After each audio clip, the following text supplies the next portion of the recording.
اليوم احنا في قمة جبل كفن سورة، واللي هي كما تشوفوا قمة مزيانة وبرشا وقمة استراتيجية، وتقريبا نجموا نشوفوا منها أعلى القمم في ولاية قفصة دايرين بينا الكل. حبيت نستغل الفرصة ونوضح موضوع صغير، والحكاية ترجع بينا ل 2019. فما باج لا علينا في ذكرها هبط التصويرة يحكوا فيها على جبل في معتمدية بني خداش من ولاية مدنين، اسمه جبل مزنزن على التيتود 692 متر،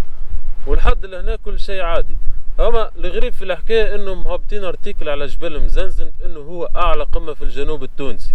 ومن وقتها للاسف برشا من اصحابنا المغرومين كيفنا من برشا بلايص في تونس كيف يعطوا الجنوب يتصوروا في جبل مزنزن على اساس هو اعلى قمه في الجنوب التونسي. وهنا تصحيح المعلومات الغالطه قررت نوضح الحكايه في توضيح صغير، وهو انه كيف نقولوا اعلى قمه في الجنوب التونسي هي قمه برج الروميه في مدينه القطار من ولايه قفصه، والموجودة في سلسلة جبال عرباط على التيتود 1165 متر. وهنا باش نزيدكم معلومة أخرى واللي برشا باش تستغربوها وبرشا باش اكتشفوها لأول مرة، وهي إنه أعلى 6 قمم في الجنوب التونسي موجودين في ولاية قفصة، واللي هما قمة برج رومية جبل العرباط على التيتود 1165 متر،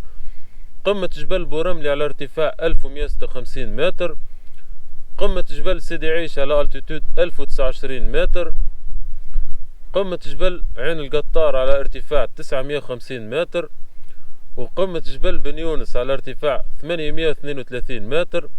والقمة السادسة والأخيرة واللي هي وين موجودين احنا توا القمة المزيانة هذه قمة جبل كفن سورة على التيتود 789 متر. والحقيقة من قبل كيف نحاول نصلح المعلومة هذه برشا يكتبولي بأنه أعلى قمم الجنوب التونسي موجودين في ولاية القصرين، وهنا نحب نوضح معلومة أخرى، وهو أنه تقسيم الجغرافي للخريطة التونسية ماهوش كان شمال وجنوب، فيه شمال ووسط وجنوب، وهنا ولاية القصرين حسب التقسيم الجغرافي الصحيح موجودة في الوسط الغربي للخريطة التونسية. نتمنى اني نكون وضحت لكم المعلومة كيف ما يلزم، وتحياتي للجميع.